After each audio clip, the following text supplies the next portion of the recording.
Up this narrow trail in the Smoky Mountains, far from any road, sits a cabin where a way of life is held on longer than almost anywhere else.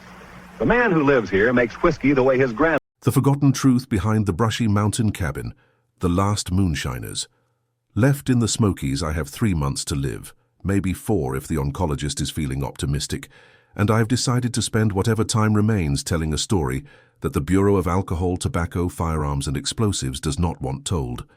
I have spent 8 years trying to forget what I saw in those mountains, trying to convince myself that the official explanation was correct, that I had experienced some kind of breakdown brought on by stress and isolation, that the things I witnessed were distortions of a traumatized mind rather than memories of actual events. But the cancer has clarified my thinking in ways that 8 years of therapy and medication could not. When you know exactly how much time you have left, you stop lying to yourself. You stop protecting institutions that never protected you. You stop caring about consequences that will arrive long after you are gone. I am going to tell the truth now, all of it, and whatever happens after that is no longer my concern. My name is Thomas Riley.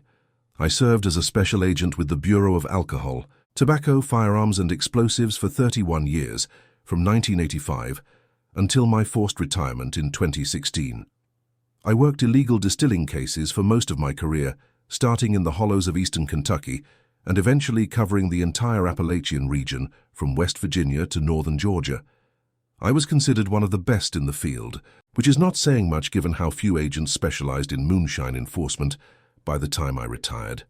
The glory days of revenuers chasing shiners through mountain roads ended decades before I joined the Bureau, replaced by a bureaucratic focus on firearms trafficking and explosives that left traditional moonshine work to a handful of aging specialists who remembered how things used to be done. I was one of those specialists. I knew the mountains, knew the families, knew the signs that indicated active distilling operations. I had made hundreds of arrests over 3 decades, dismantled dozens of illegal stills, and testified in federal court more times than I could count. I thought I understood what moonshine culture was about, the economics and traditions and stubborn independence that kept people cooking liquor in the hills, long after it made any financial sense. I was wrong about all of it. I did not understand anything until I found what was hidden beneath the Brushy Mountain cabin, and by then it was too late for understanding to save me. The case began in September of 2016, when 3 hikers disappeared in the Great Smoky Mountains National Park near the Tennessee border with North Carolina. The hikers were graduate students from the University of Tennessee in Knoxville, 2 men and 1 woman in their mid-20s, experienced outdoors enthusiasts who had registered for a backcountry permit, and then vanished without a trace. Search and rescue teams spent 2 weeks combing the area where they had planned to camp using helicopters, dogs, and dozens of volunteers, but found nothing. No bodies, no equipment, no sign of what had happened to them.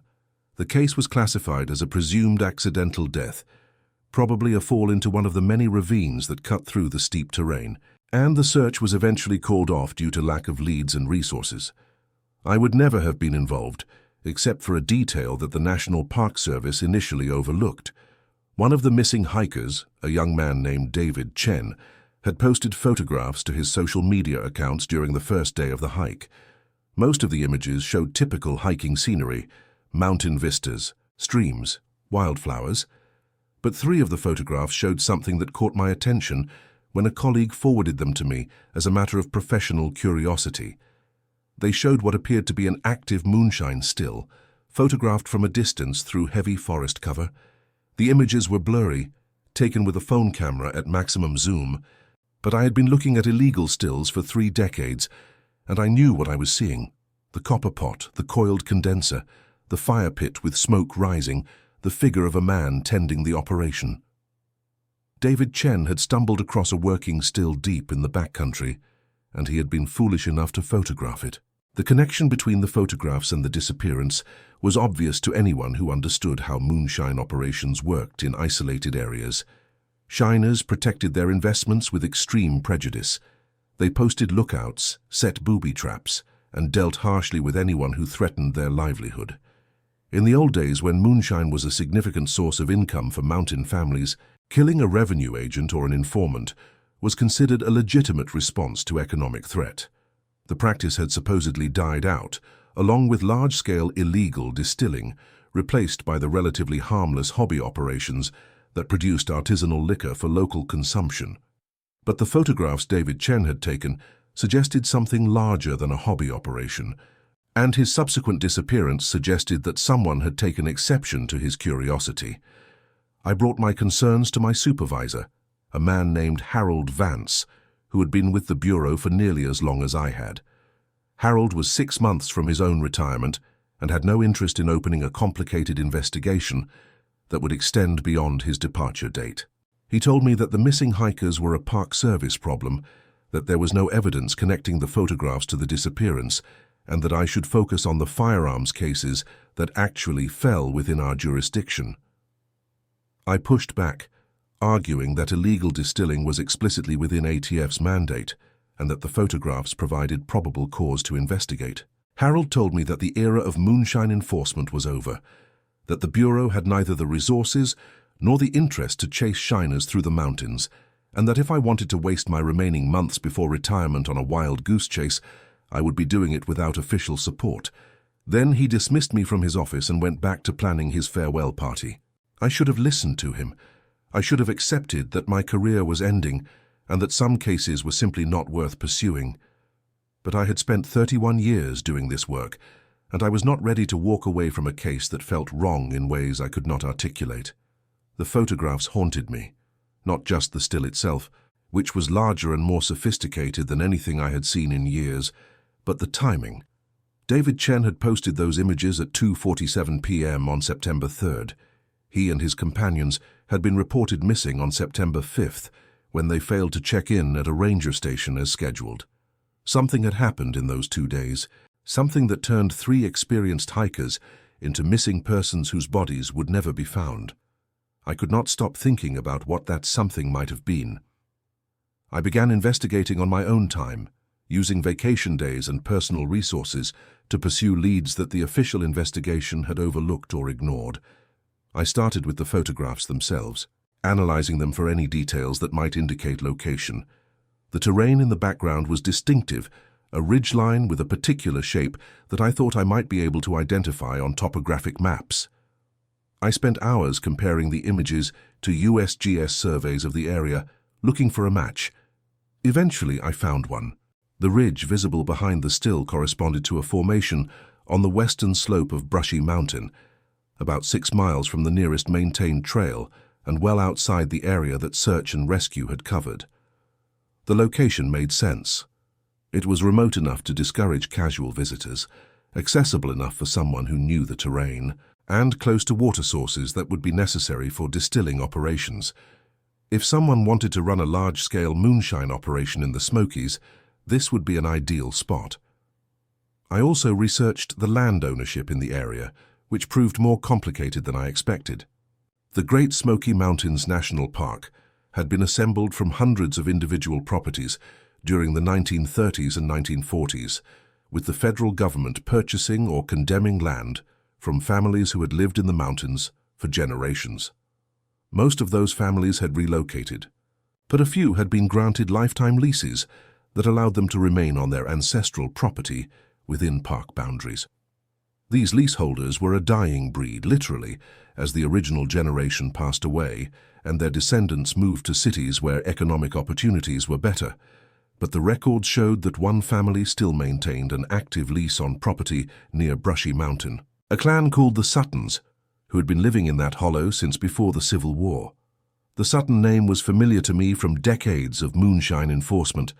They had been legendary shiners in the early 20th century, running liquor from the mountains to cities across Tennessee and beyond. Federal agents had raided their operations repeatedly during Prohibition, with mixed success.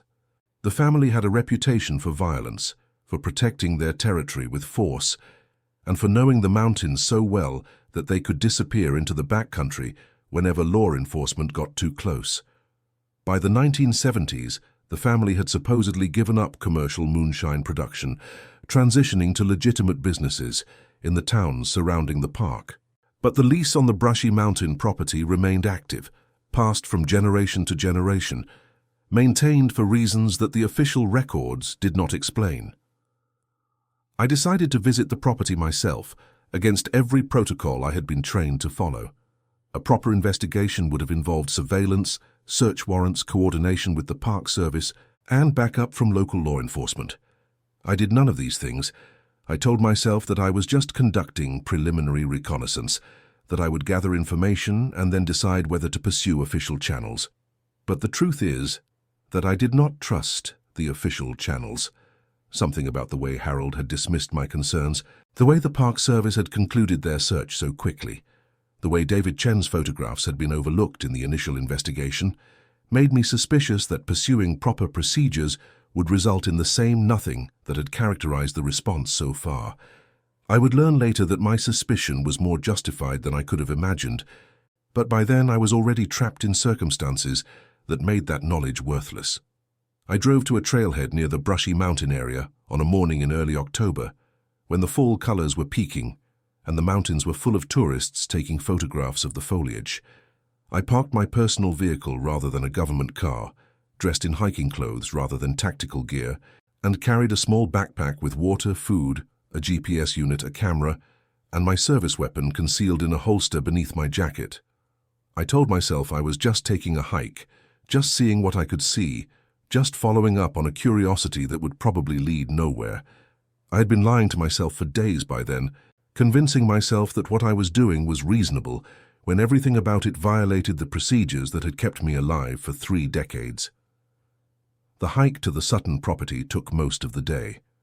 The terrain was brutal, steep ridges and deep hollows covered with vegetation so thick that visibility was measured in feet rather than yards.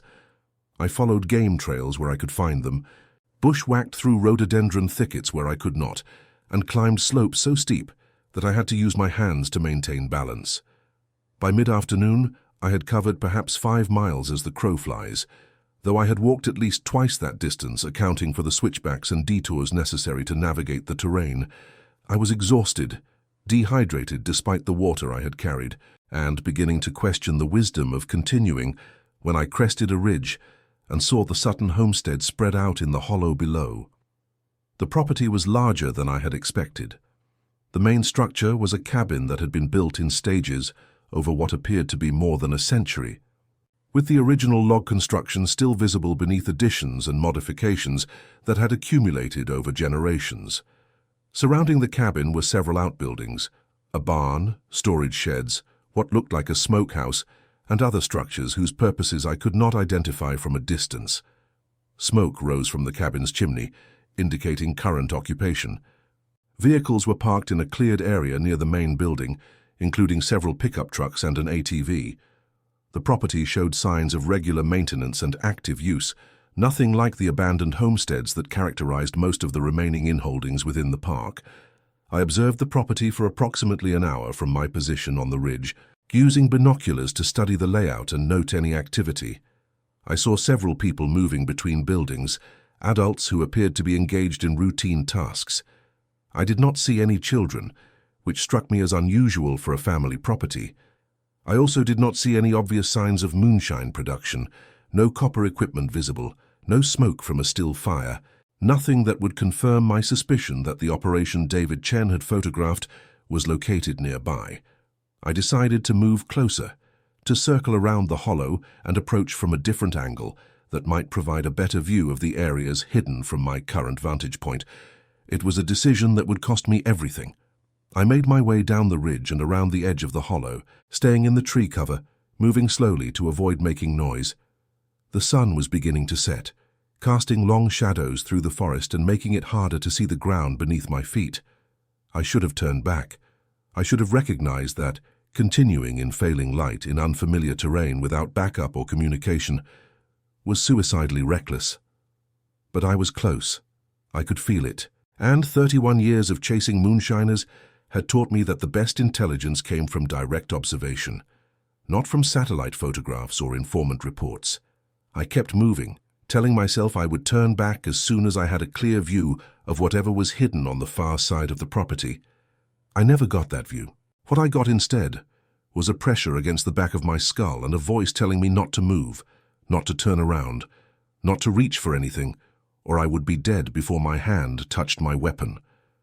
I had walked into a lookout position without realizing it, had been so focused on the property below that I had failed to notice the man concealed in the underbrush above me. It was an amateur mistake, the kind of mistake that got agents killed in the old days, and I had made it because I had convinced myself that moonshine enforcement was no longer dangerous enough to require the precautions I had once taken automatically. The voice told me to raise my hands slowly, to kneel down, to lace my fingers behind my head. I complied because I had no choice.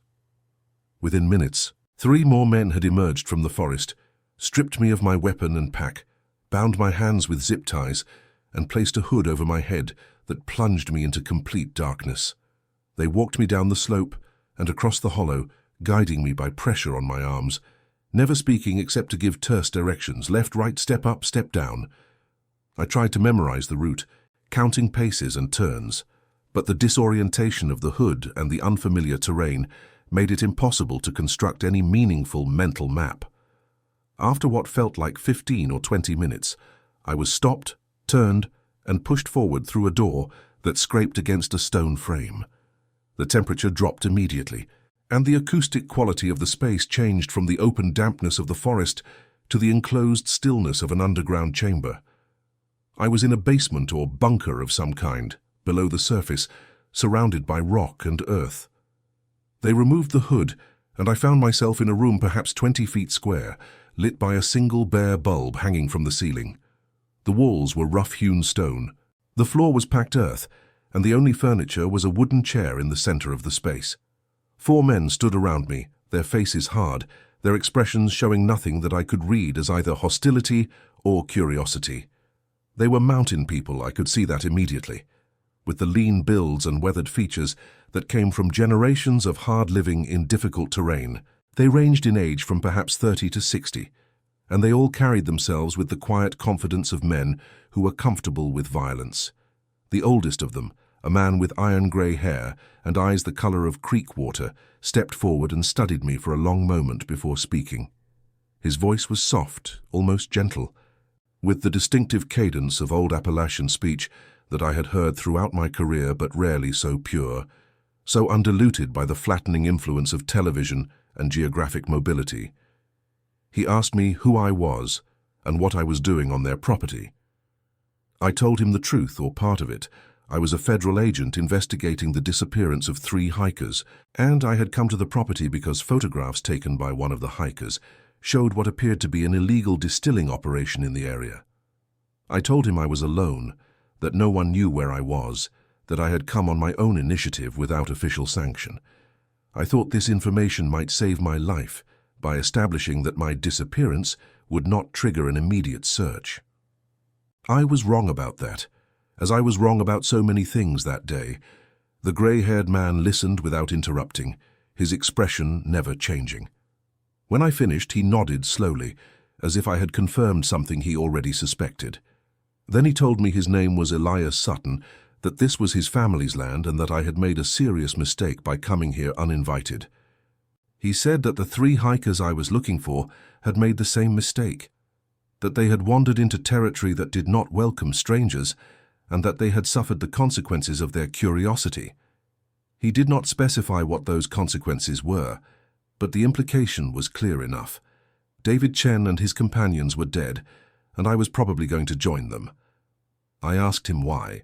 I asked him what was worth killing for, what was so important about a moonshine operation that it required the murder of innocent hikers and a federal agent. Elias smiled at this, a thin smile that did not reach his eyes, and he told me that I did not understand what I had stumbled into, that the moonshine was just a cover story, just a convenient explanation for activity in the mountains that required a more innocent interpretation.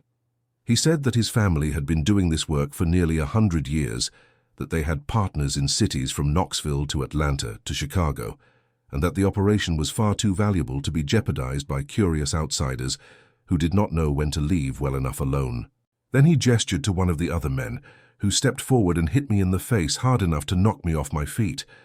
What followed was the worst experience of my life, worse than anything I had encountered in 3 decades of law enforcement, worse than the firefights and car chases and dangerous arrests that had characterized my early career. They did not kill me immediately.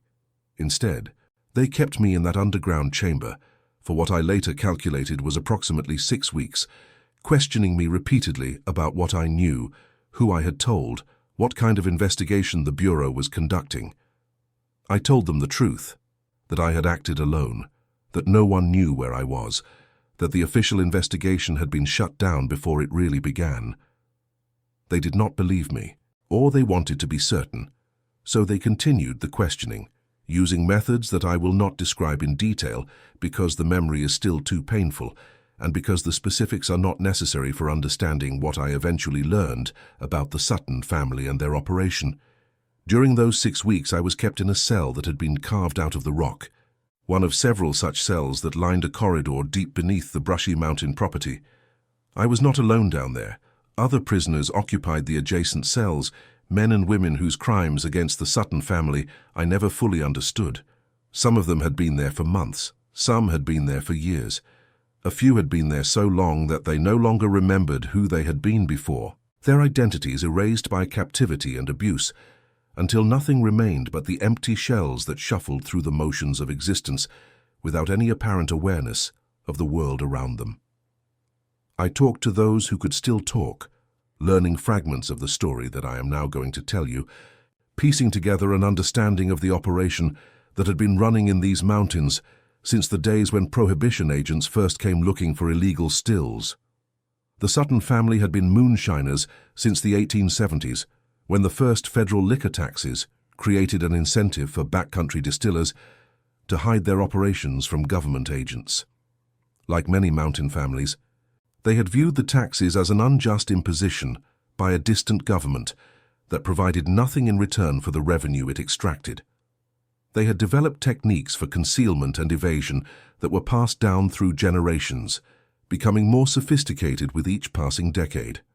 By the time Prohibition began in 1920, the Suttons were already experts at producing and distributing illegal liquor, and the new law simply expanded their market from local consumption to regional distribution.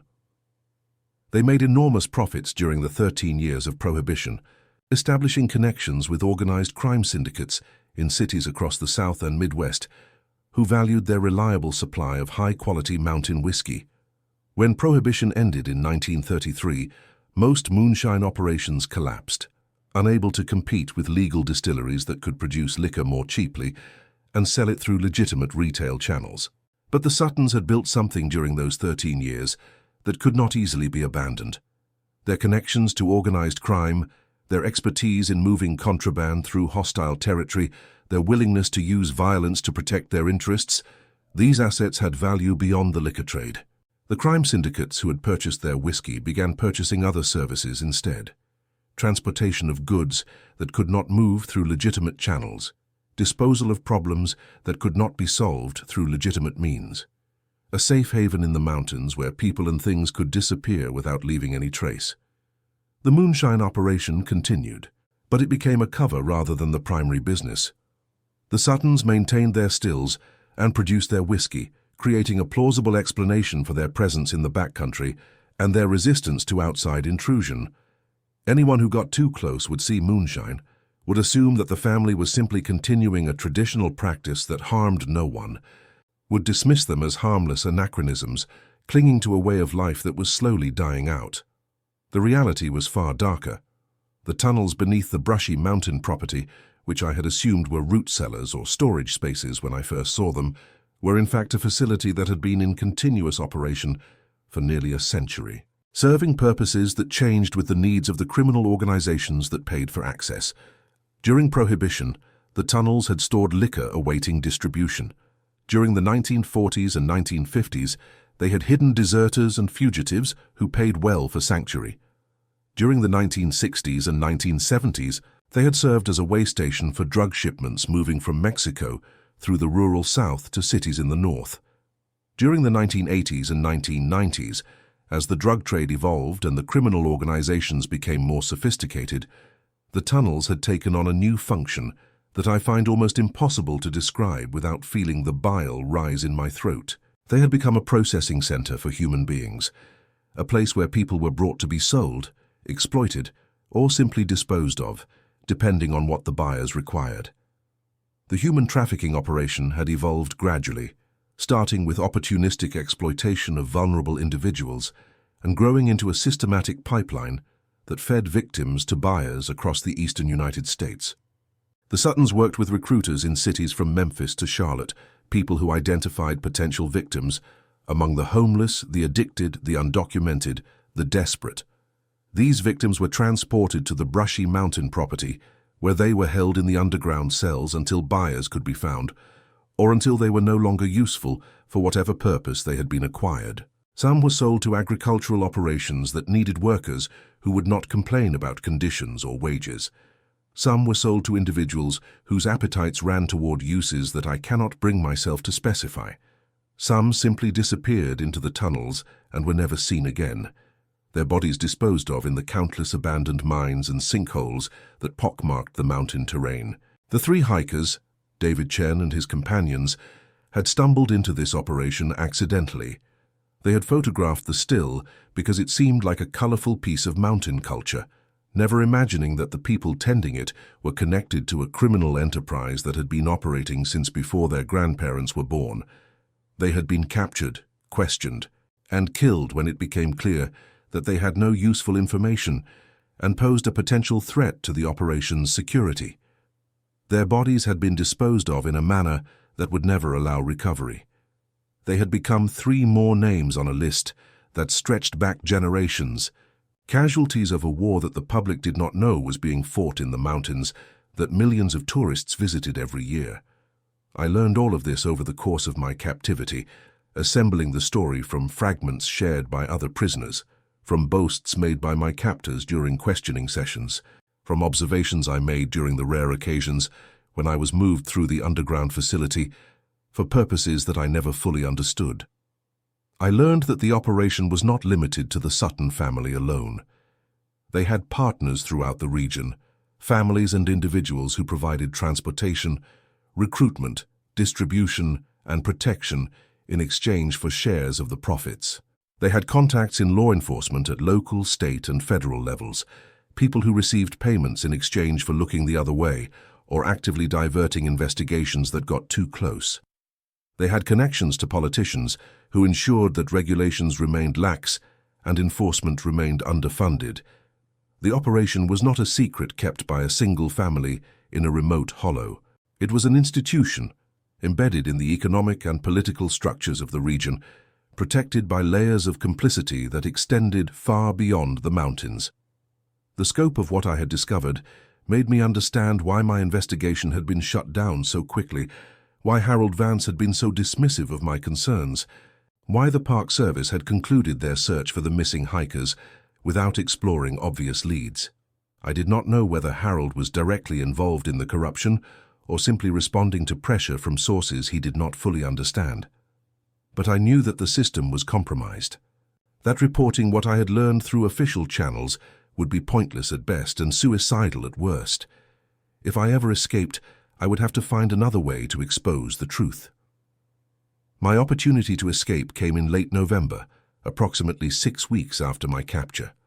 A winter storm had moved through the region, dropping heavy snow and making travel difficult, even for people who knew the terrain. The storm disrupted the normal operations of the facility, requiring resources to be diverted to maintain heating and ventilation systems, to clear paths between buildings, to ensure that the isolation of the property did not become life-threatening for the people who lived and worked there. The guards who normally maintained constant surveillance on the underground cells were reassigned to other duties, and for the first time since my capture, I found myself unobserved for extended periods. I had been planning an escape attempt for weeks, studying the routines of my captors, identifying weaknesses in the security protocols, accumulating small items that might be useful for breaking out of my cell. The storm provided the opportunity I needed. During a period when no guards were present, I used a piece of metal I had scavenged from my food tray to work on the lock mechanism of my cell door.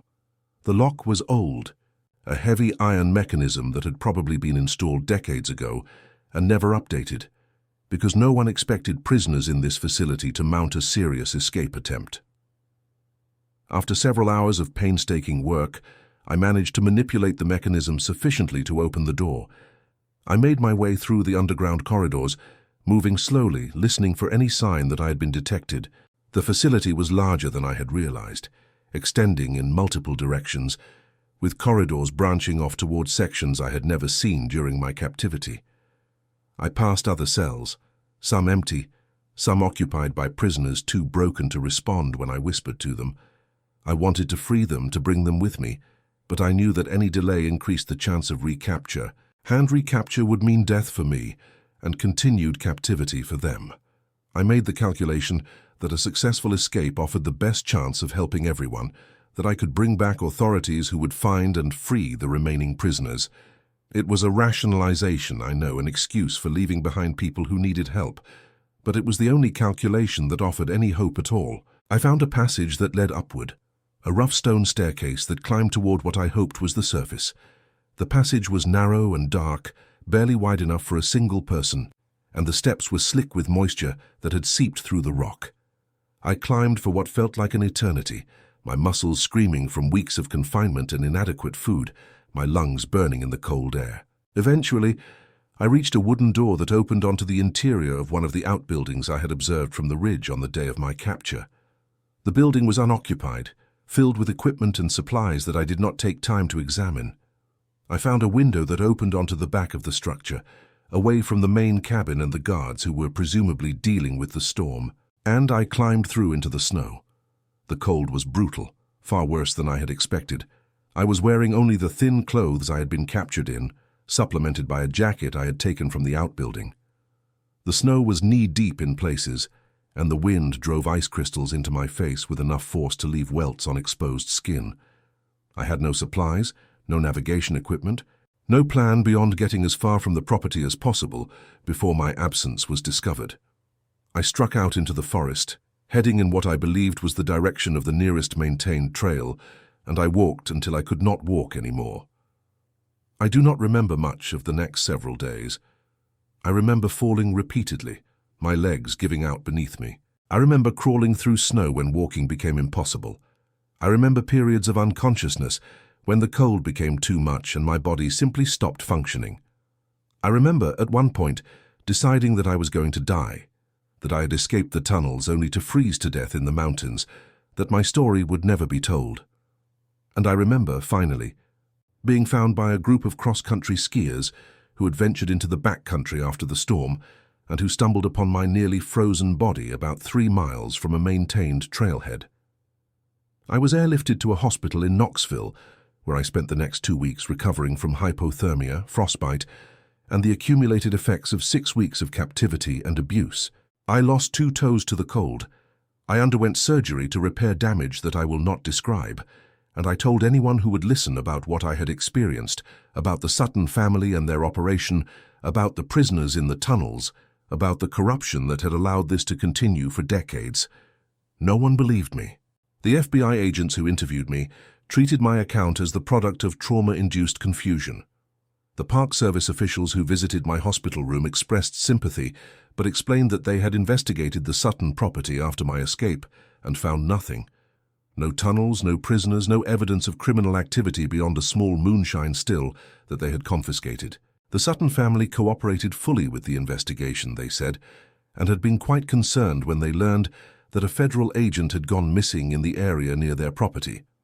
The family suggested that I might have become disoriented in the storm and suffered hallucinations due to hypothermia and exhaustion. The investigators found this explanation plausible. I demanded that they search more thoroughly, that they bring ground-penetrating radar and excavation equipment, that they interview the family members under oath. I provided detailed descriptions of the tunnel layout, the locations of cells, the faces of people I had seen during my captivity. I gave them everything I could remember, every detail that might help them find the evidence that would prove my story. They nodded sympathetically and promised to follow up. Then they classified my case as a solo field accident, initiated the medical retirement process, and encouraged me to focus on my recovery rather than pursuing claims that could not be substantiated. I learned later that my investigation had been shut down from the highest levels of the Bureau. Someone with sufficient authority had decided that my account was the result of psychological trauma rather than actual experience, and that continuing to investigate would only waste resources and embarrass the agency. I never discovered who made that decision or why. I suspected, and still suspect, that the decision was made by someone connected to the network of protection that surrounded the Sutton operation, but I could not prove it. I could not prove anything. I was a traumatized, unreliable witness whose story contradicted the findings of official investigations conducted by agencies that had concluded there was nothing to find. The years since my escape have been defined by my failure to convince anyone of the truth. I contacted journalists who expressed interest initially but backed away when their inquiries were met with threats of defamation suits. I reached out to advocacy organizations who filed my information and never contacted me again. I tried to get other federal agencies involved, but my reputation within law enforcement had been destroyed by the official narrative that I had suffered a breakdown, and no one wanted to pursue leads provided by a retired agent with documented mental health issues.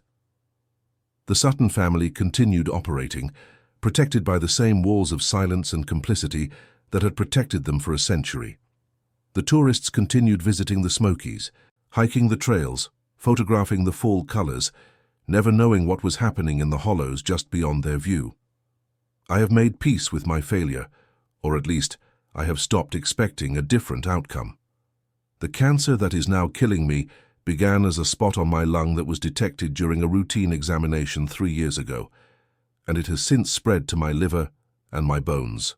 The doctors tell me that treatment might extend my life by a few months, but they are honest about the prognosis. I have decided to use whatever time I have left to write this account, to set down everything I know in the hope that someone, someday, will read it and decide to pursue the truth that I could not uncover. I am aware that this account will be dismissed as the ravings of a dying man whose mind has been distorted by trauma and disease. I am aware that the people who protected the Suttons for so long are still in positions of power, and that they will work to discredit anything I write. I am aware that the evidence I could provide, the memories of what I saw and heard during my captivity, are not enough to convince anyone who does not already want to believe. But I am writing anyway, because staying silent feels like a final betrayal of the people I left behind in those tunnels, the prisoners whose faces I still see when I close my eyes, the men and women and children who were exploited and destroyed by an operation that has been running since before I was born. The Sutton family is still there. The property on Brushy Mountain is still occupied. The tunnels are still operational, I'm certain of it, hidden beneath the cabin where generations of Moonshiners have conducted their cover story while the real business went on below. The victims are still being brought there, processed, sold, disposed of. The hikers who go missing in the Smokies, the homeless who disappear from cities across the region, the migrants who vanish on their way to somewhere else. Some of them end up in those tunnels, and some of them never come out. I cannot stop this. I have tried for 8 years, and I have failed. But I can leave a record, a testimony that might reach someone who has the resources and the courage to pursue what I could not. I can name names, describe locations, provide details that might help a determined investigator find evidence that the official investigations overlooked or deliberately ignored.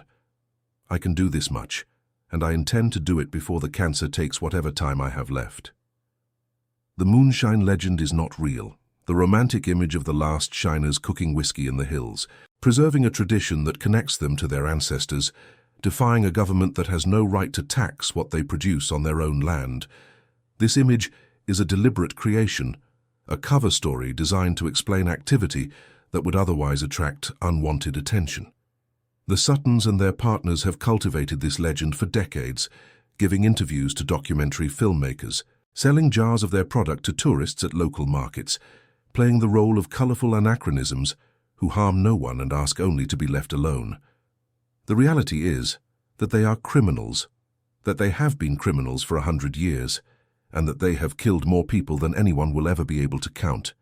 If you are reading this and you have the ability to investigate, here is what I ask of you. Do not approach the Sutton property directly. They have surveillance systems and lookout positions that will detect any intrusion, and they will respond with the same violence that they used against David Chen and his companions. Instead, follow the money.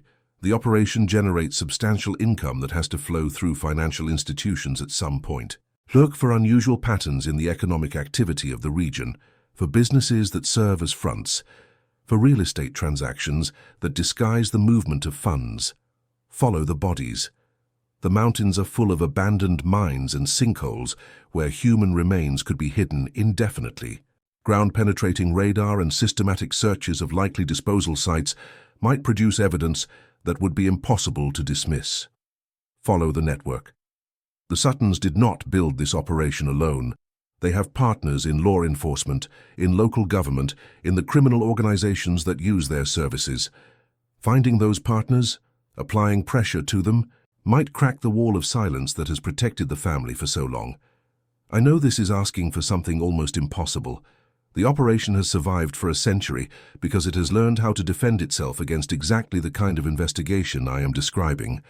But I have to believe that truth eventually wins, that evil eventually collapses under its own weight, that the people who have suffered deserve justice, even if that justice comes too late to save them. I have to believe this because the alternative, accepting that the Suttons will continue operating indefinitely, protected by their legend and their connections, is more than I can bear. My name is Thomas Riley. I served my country for 31 years as a federal agent. I failed in my final mission, failed to save the hikers who were killed because they photographed a moonshine still, failed to rescue the prisoners who were held in tunnels beneath a mountain in eastern Tennessee, failed to expose a criminal operation that has been destroying lives since before I was born. I am dying now and I cannot undo my failures, but I can leave this testimony. I can tell the truth as I know it, and I can hope that someone someday will succeed where I failed. The mountains are beautiful. Millions of people visit them every year, hiking the trails, breathing the clean air, marveling at the forests and streams and vistas that make the Smokies one of the most popular national parks in America.